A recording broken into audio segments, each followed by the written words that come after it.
welcome to Betfair's preview of the 2010 FIFA World Cup. I'm joined by Michael Lynch, the chief football writer for The Age, and we'll be covering the World Cup live from South Africa for Fairfax Media. Michael, thanks for joining me. No, pleasure to be with you, Jake. We're in the backdrop of the beautiful new stadium, AAMI Park, here in Melbourne. I don't suppose you've seen a game here yet? I have actually. I covered the very first football match that was in there the other week, the Kevin Muscat testimonial, Melbourne victory, and it looks like a fantastic place to play football and an even better place to watch it. Well, let's get stuck into things. First of all, let's go through the top of the market in the World Cup winners market. We've got Spain leading the Betfair market at 540, Brazil at 620, England 760, Argentina at 880. Then we go into a bunch of teams in the teens, and then a whole lot of teams at 20 to 1 plus, including Australia, which are $190 on Betfair at the moment. Mick, and as you know well, Betfair's a global market of more than 3 million punters. So we've got punters from all around the world offering their opinion on the World Cup. TAB Sportsbet, Australia's major betting operator, I suppose, have Australia at $67. So that's the kind of difference you're going to get. Well, it shows you where you can get the value, can't you? If you play the global markets, the depth of the pool, I suppose. Absolutely. First of all, let's start off with Australia's chances. 190. Do you think that's probably a reasonable estimation of the Socceroos' hopes? Yeah, I would think so. I mean, really, if we're talking about a win market here, not a place bet, yeah, I mean, you know, you could probably say they're even longer odds. I mean, the chances of anyone other than perhaps the big 4 or 5 actually winning the tournament are very, very slim. I mean, history shows that it's the top 10 nations that dominate and win the tournament. You get a roughie that bobs up and sometimes runs into the quarter-finals or the semi-finals, but you rarely ever get one that gets to the final and wins it. Well, as I said, Betfair is often the most accurate indicator of a team or an outcome's real chances. Let's go for a few of those top ones. Spain, $5.40 favourite. There's been a lot of money for them, the Euro 2008 champions. Are they your favourite team going in? Oh, look, Spain have to absolutely be in everyone's top 3 picks because they're the European champions. They have a welter of talent, some fantastic players. Question mark over the fitness of Fernando Torres, the wonderful striker, which is why he's at very juicy odds, I think, in the top goal scorer market. Odds. He's about $17 in that, but correct. Tremendous depth of talent. They have to be, along with Brazil, those two probably have to go in as favourites. Brazil 640? Yeah, Brazil are always going to be thereabouts. Are they as strong as they have been in previous World Cups, do you think?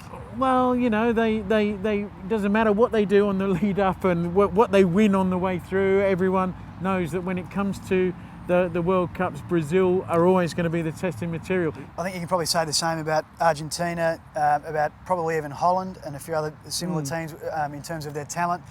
One team that I think is potentially under the odds is England. Mick. Well, $7.60 are they there, I think, Jake? Well, or $7.80, they always that seem sort to of offer so much and then deliver little at World Cup time. Under Fabio Capello, there's a very good vibe about this England team. They breeze through qualifying.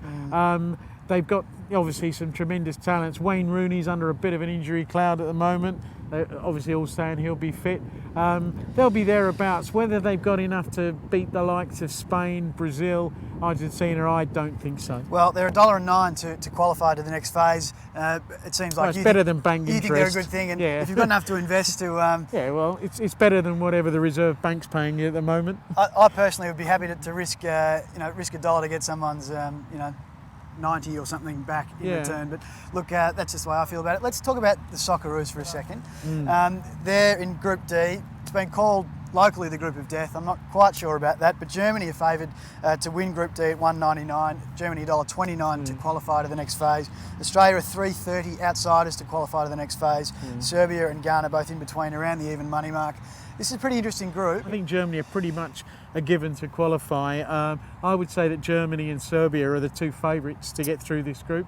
I think Serbia is a very decent team. But we've seen in football before, in the last World Cup, everyone thought Brazil was a given to qualify and Croatia would go through with them, and Australia upset the apple cart there. And they're capable of doing it again, but I think this is a harder task for them this time than it was 4 years ago. I agree, and I think Serbia have a host of talented players that we probably don't know as well in Australia. We know a lot of the Ghanaian players. I think Serbia are a very decent team. They came through a European qualifying group on top. They beat France in that qualifying group. They sent a second strength side to Japan a couple of months ago Yeah. and beat Japan easily in a friendly over there. Australia plays its first group match on the 13th of June, followed by games on the 19th and the 23rd. The first game, of course, is against Germany. Germany are 155 favourites going into that match on Betfair. The draw 420 and Australia rank outsiders at 740. The injury of Michael Ballack, I think, will probably cause a few sighs of relief in the Aussie camp, Pim Verbeek and co. Yep. Will it have an impact? Germany, you'd expect to win this game unless Australia play a defensive brand of football. Look, perhaps. I think the loss of Ballack can't help but affect the German team. He's the national team captain. He's a veteran of 2 World Cups. But you know, they played a World Cup final without him in 2002 when he was suspended from the final. They've got a host of very experienced players who are playing at high level. So I won't say they won't miss a beat, but they'll be able to cope, I think, without Ballack. Okay. I can't see Germany losing to Australia. The Socceroos at what, 420 for the draw or 420 for the draw, 740 for to the win. draw might be a sporting wager, but Australia's I prices in think the remaining 2 group matches are a little more encouraging, probably a little closer to Ghana and Serbia. Germany, the hot favourites, as I said, in the first group match on June 13th. I think Australia's best chance of getting through is to beat Ghana and get a draw with Serbia. Probably. Okay, top goal scorer. That's a really interesting market, I think.